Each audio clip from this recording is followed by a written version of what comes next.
Hey, I'm Sean, and welcome to today's episode. Last week we talked about real estate teams. We talked about what makes people want to start them in the first place, how they work, what it takes to grow one, and we talked about what teams look like today compared with what they were years ago and where we think teams are going in the future. Today I want to ask ourselves a different question. I want to ask, still in the realm of teams, I want to ask a different question. The question I want to ask is, are teams even a good deal? So when looking at this, I think we've got to ask ourselves a few questions. Well, first of all, why would someone start a team and what makes them capable of doing it at a high level? Because I think that's going to answer some of the questions as to whether or not you're going to get the benefit you need from it. When you join a team, what do you get? And then finally, hopefully that'll lead us to the answer of, are real estate teams a good deal anyways? And we're going to look at reasons that someone might consider joining a team, reasons that someone should plan or maybe consider not joining a team. And then finally, I'm going to share some perspective I have on whether or not a real estate team might be right for you. So the first question is, why would someone join a team? And I really think that the most important thing to look at in a team is the person who founded that team and what their skill set was. Usually the reason someone is able to get their business up to the point that they are building a team is because they're really good at something. They get so good at one aspect of the business that they realize, one, they can't manage all the business that they have themselves, and two, that they'd actually be a lot more successful if they just focused on their sweet spot and took some other people in to care for the things that they're not so strong with. So usually that person will go and find complementary players and reward them really well for helping them build their vision. So what that means for you is if you find the right organization to join, to partner with, you can skip the pain of trying to figure out something you're not good at. And I think that the teams that are the most successful are the ones that are built where people have completely opposing abilities. You might be great at generating leads, but you frankly don't like the service side of the business. Maybe you don't like converting people, or maybe you're good at all of the sales process and you really just love being with your clients. But it's a total mess outside of that, and you need support from people who can come in and help you actually make sure that your closings happen on time, your deals get paid, your signs are taken and put up and taken down, and it's the details that challenge you. So when you look at a team, I think the founder of the team is often going to build the strongest team if they open themselves up to finding people who are complete opposites of themselves. And think about this on a personal level. We're all typically going to be attracted to people who are similar to us. I know there's that expression, opposites attract, but most of the time you don't find a duo made up of a quiet, analytical, socially awkward type and someone who's gregarious, outgoing, and over speaking all the time. The chances of them having a healthy two-way dialogue are frankly really slim. Whereas often people, if they're outgoing and gregarious, they like to surround themselves with other people who kind of share that same energy. So this can be a real pitfall. In inexperienced leaders, they might go out and they might seek people who are just like themselves because they have fun when they're in that group. The energy is really high. Everyone's high-fiving and guffawing and all that kind of stuff. But how are you making sure that things are followed through on? Similarly, you might have someone who's really successful at the system side. They build themselves a business that, you might meet this person. You might think like, I never thought this person would have been successful in real estate. And I've met a lot of people who I said that about, not in a mean way, but just in a reflective way, saying, wow, I can't believe that. And it's because they got really great at the system. They understood how to create a machine that would market, and they understood how to do it in a way that they were playing to their strengths. If that same person goes out and finds 10 more systems people and they all sit down and talk systems, they're not going to reward each other's efforts. They're all going to be focusing just on one point. They're going to dig themselves deeper in. So the strong leaders know this, and they go out and they find people who have opposing skill sets, and they build it in a way that the culture still supports itself because they share values, but they're very different, all the people on the team. So I think one of the things that a smart agent, if they're looking at joining a team and ask themselves, well, why would I do that? I think it's the opportunity to find a team that fills a gap in your skill set. Because you got one too. Every single one of us has something in our skill set that is a weak point. I'm really strong over here, but over here I need some help. This could be the systems piece. It could be in leading others. Oftentimes, it might be as simple as the accountability. Some people just need to know that they got to show up at 9 a.m.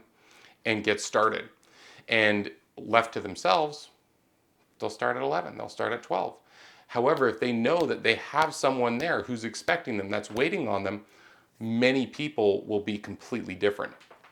My experience, actually, just to share, is that about half of people won't do anything even if you have that kind of accountability in place, especially in real estate where you're not getting paid for the hours that you render. About half of the population is just going to say, screw it, and they're not going to show up. Out of the other half of the population, a few percent will do anything and everything regardless. You don't need to check in on them. You don't need to hold them accountable. There's no need for a whip or a carrot, nothing. You just tell them the goal, you get out of their way, they run and they go do it. Oh, it's amazing. But then there's that other, 47, 48%. And these people will excel if they're in an environment that creates accountability for them. So oftentimes the reason that people join a team and the reason that they might look at it and say, this is what I should do, is because they know well enough that if they're in that kind of environment where someone's holding them accountable to their commitments and to their goals, they'll thrive. And that itself is worth the price of admission. So lots of different reasons. And again, it doesn't need to be accountability. It could be learning. It could be culture. It could be just wanting that you wanted to be part of something. But at the core of it, the main thing that people tend to look for is something that fills a gap in their skill set. Okay. So the next question we ask ourselves is, okay, well, we talked about some broad conceptual stuff. Let's get down to details. If I were to join a team, what do I get? And typically when people ask this question, they say, I get leads. That is the historical answer. And the reason is kind of rooted in how teams typically came into the business and how they typically come into being. Typically, the reason that someone starts a team is because they got more business than they can manage on their own. And I will say loudly and proudly that you should not go and start a team unless you have more than enough leads to serve your own priorities. A team is not a means to an end. A team is a means to develop something that you're already good at. Okay? So most people, because of that history in real estate, they think teams are a solution to the leads problem. Most agents don't like generating leads. And so they say, well, you know what? If I join a team, they'll give me leads, and then I just have to do the fulfillment part. And I'm going to say that you shouldn't join a team for leads. You shouldn't. Leads are a dime a dozen. You know what? You could just go hire a company and they'll generate leads for you. You could get off your rear end, get out the door and go generate leads yourself for, almost no investment or free 5 days a week. There's no good reason to join a team solely for leads. Leads are a perk.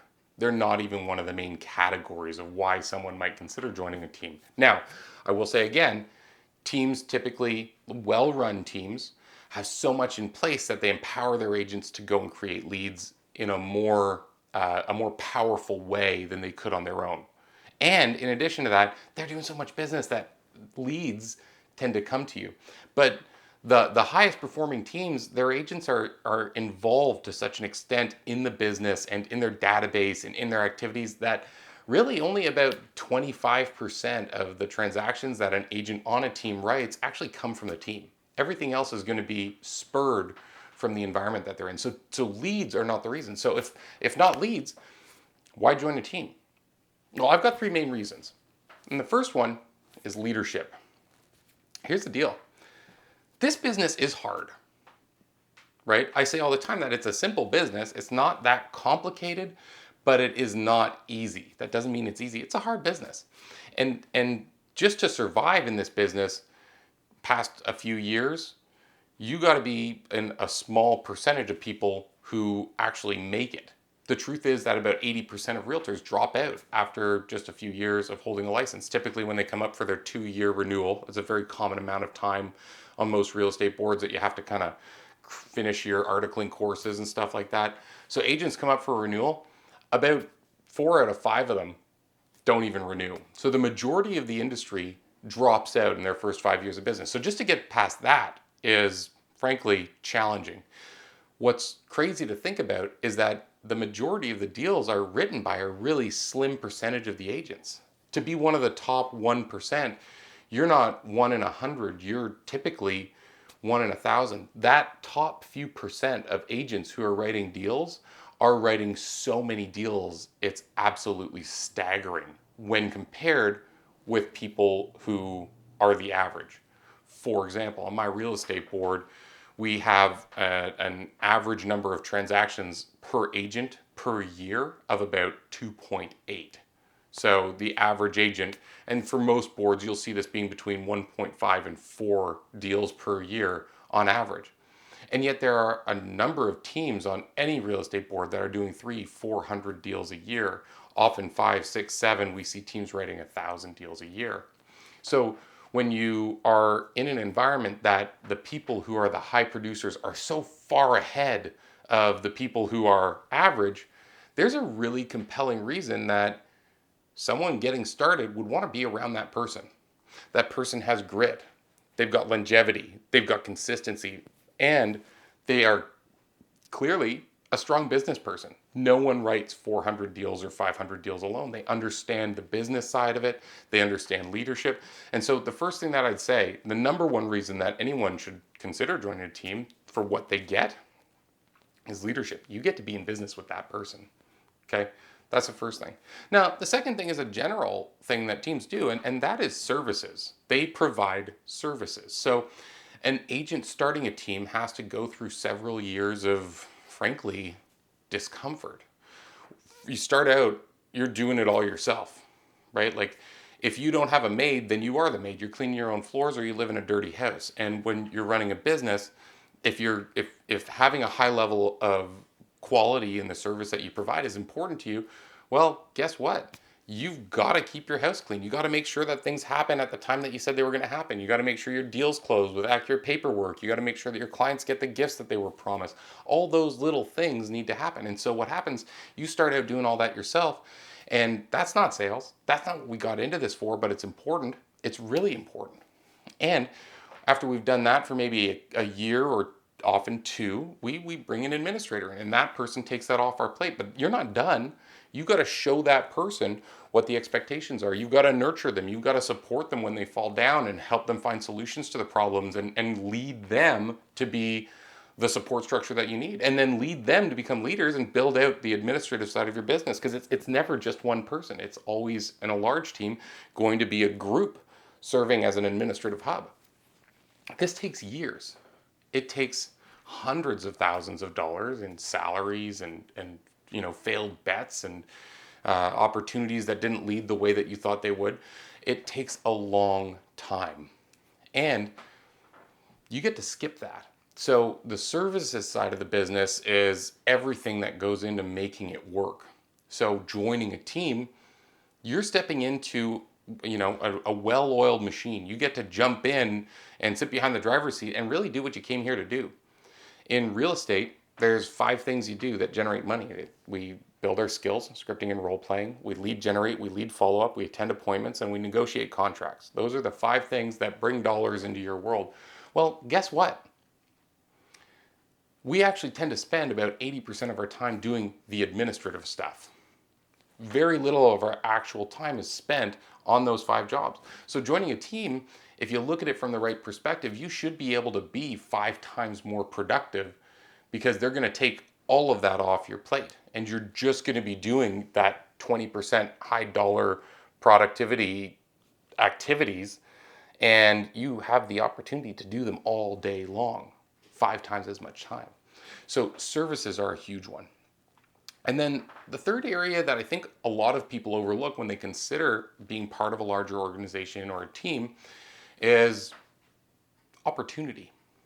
So there's a lot of ways that being part of a larger organization could represent an opportunity. And I think we look at this really topically. We say leads, clients, income. But I like to look at it from the wider perspective. You know, people getting into real estate often think that they're going to want to do the same part of real estate for their entire career. And often people do. I see a lot of agents who are exceptional at their job. They transact a brilliant amount. They have a nice little simple business where they're chugging out listings and it works for them. And at the same time, a larger organization needs all kinds of specialization to be built into it. Maybe you start as the agent and you fall in love with the phones and you decide that you want to build out an inside sales department, a team of phone callers. Maybe you start out as a buyer's agent and you end up being the lead buyer agent who has a number of people working underneath them.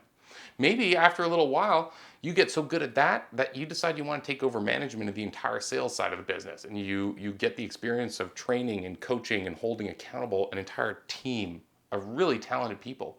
What I'm getting at is that even within a team, there are so many roles that you could develop to take ownership in and gain experience in.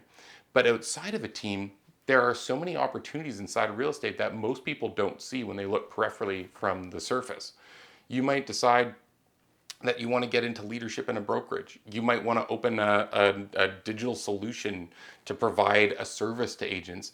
There are so many avenues that you can explore and different ways to make money inside this industry. And right now, it's going through this reimagination phase where we're looking at, frankly, what it's going to become in the future. It's really changed in the past decade, and the next decade will probably be where that comes to fruition, where we kind of figure out what real estate's going to look like, if anything, for the next few decades. So being part of the leadership side of the business is really exciting because it gives you an eyeball into what it's like to actually own a real estate business, not just serve within one. Okay, so are real estate teams even a good deal? Are they? Well, there are trade-offs. I like to take the money and the leads out of it when I look at a real estate team. And I'm not saying money isn't important. I'm saying it's obviously a consideration, but it's a small consideration compared with the wider arc. Don't look at what you're going to earn this year or next. Look at the longer picture of where you want to go with your life, what you want your business to look like, and the opportunity that it represents to be part of that organization, be next to that leader, have the access to the services and support that they represent, and the growth path that you really want to take. I often tell people that joining a team will either be the best decision you ever make or the worst decision. We're going to come back to that in a minute. Here are a few reasons I think it's a great idea to join a real estate team. First of all, there's an incredible income opportunity. Starting your own real estate business is expensive. You're not earning any money while you're getting started most of the time. And even when you do earn money, there's expenses that come with serving the clients that you take in. Running the business is more expensive than most people think. When you look at a well-run real estate team, usually they only net between 35 and 50% of their gross revenues. And big ones usually only net between 10 and maybe 25%. It's not a huge amount of juice for the squeeze. And it means that you need to do a tremendous amount of transactions just to keep the lights on. An individual agent, you might be able to net between 75 and 80% on a really good day, but there's always going to be expenses associated with a real estate business. So on a real estate team, they're paying all of that. Okay? They're paying all of that, and they give you an environment of productivity and a ton of support. So in terms of profitability, you're not waiting to get your business to the point that it's serving you the way that it should be. You're just in an environment that you can go out and do what you actually came here to do and reap all of the profits from it after obviously the team is cared for in their splits. There's no overhead, there's no surprises. So that's an amazing opportunity. The second reason is that trying to do it all yourself is hard. The systems are hard. The organizational side of it on the back end is really hard. Figuring out how to create consistent lead flow is really hard. Holding yourself accountable is hard. And all of this needs to be carried out at a high level simultaneously for this thing to work. It's not a simple endeavor.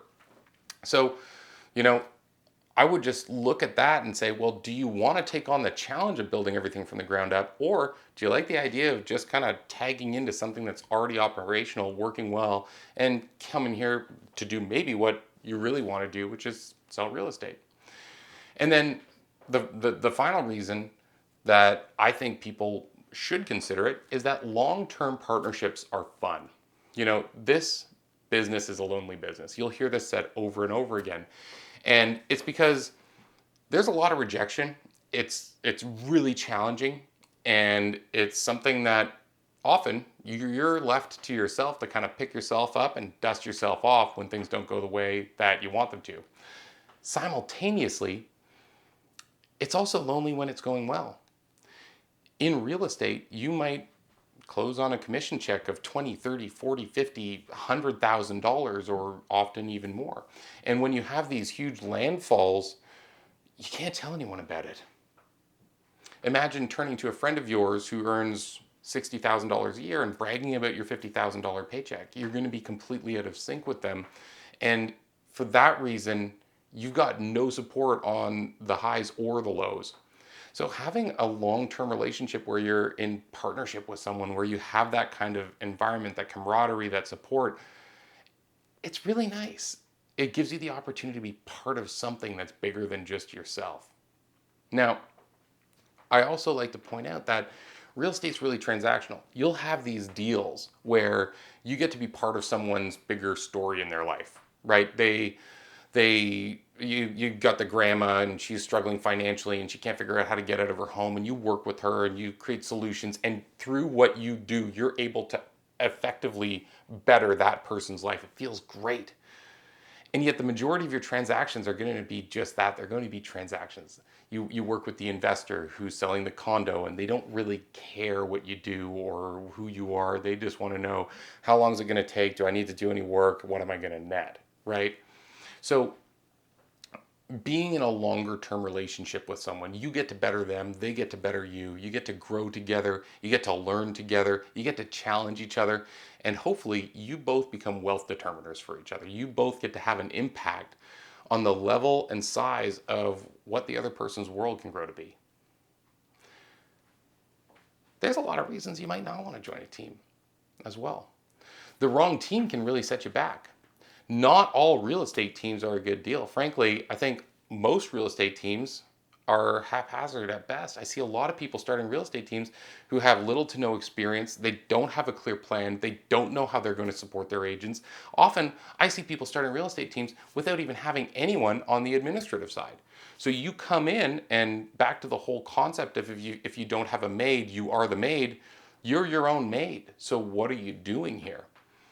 And so when I say it can set you back, what I mean is that time is so crucial in a real estate business.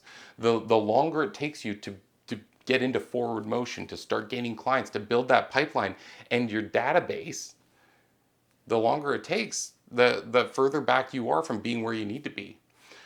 The arc of your career, the size of the database that you can build over that whole arc is going to be a big determiner of how much you earn, how much your business is worth.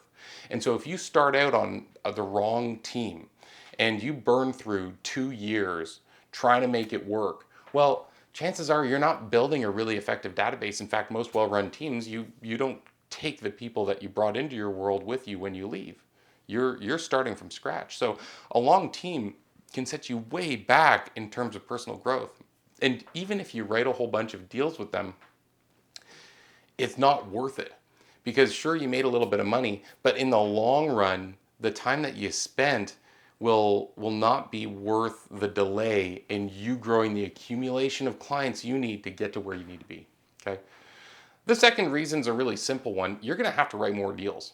The majority of real estate teams are taking an arrangement where a portion of the commission on the deals that are written are shared with the team. That's almost all of them do something along those lines.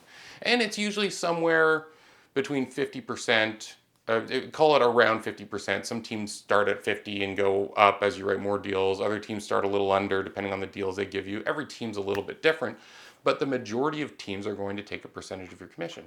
And this can work if it's a symbiotic relationship where through your partnership with them, you're doing a lot more deals.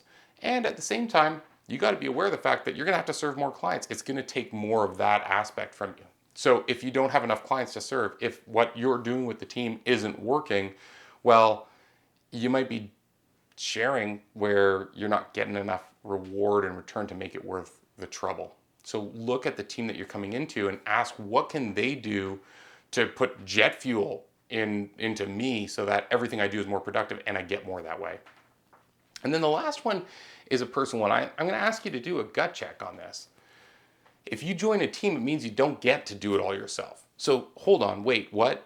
I said a minute ago that, joining a team, you get to skip the lineup. You don't have to build everything. Well, some people like that stuff, right? Think about all the DIYers on YouTube. There are people who build things that it makes no sense to build.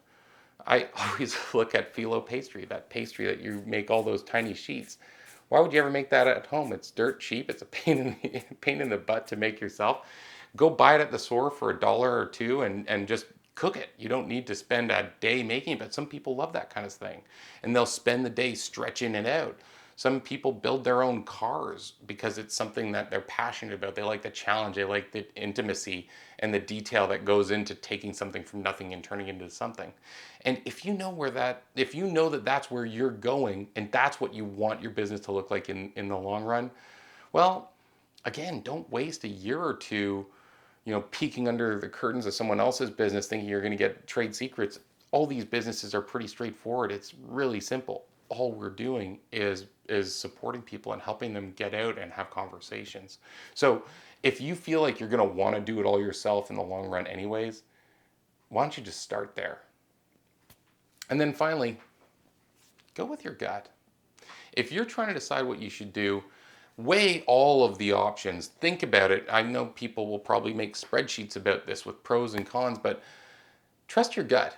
At the end of the day, you could make all the money in the world and be around the most influential leader, but if you're following someone around who you think is an ass and you're completely out of alignment with their values, you're not going to enjoy your life. And I'm sorry, but I still prescribe to this crazy theory that I want to build businesses that are fun. I want to love the team I'm on. I want to love the people I'm with. I want to love the projects that I'm in. I'm not saying it's going to always be this jovial entertainment to run your business. No, you're going to have to get out there and everybody's got to shovel some slop if they want to get to the top in this world.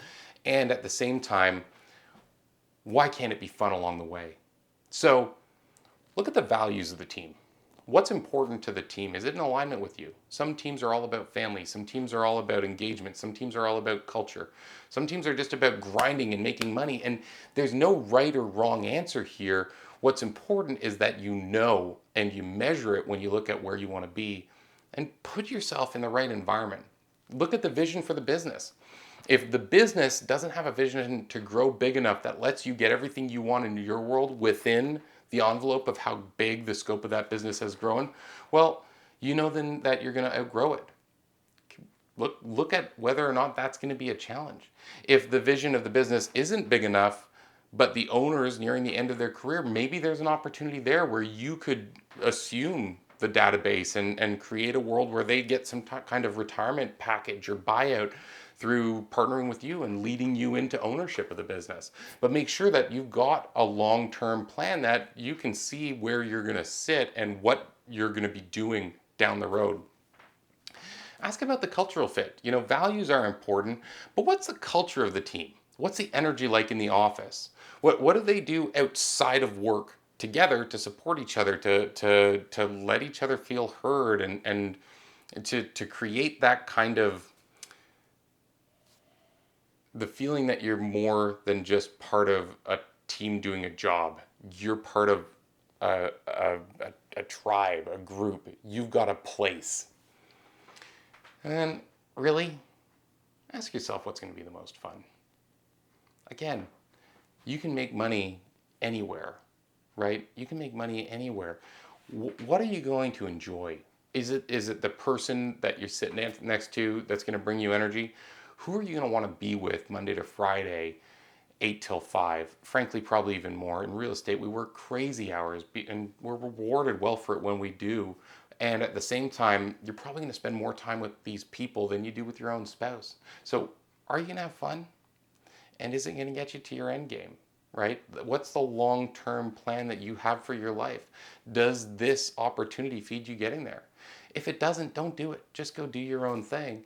And if it does, take your ego out of it and saddle up to someone who can give you some tools and resources that let you skip the lineup and get to where you want to be faster. As always, thank you for your time. I'm Sean, and I'll see you on the next one.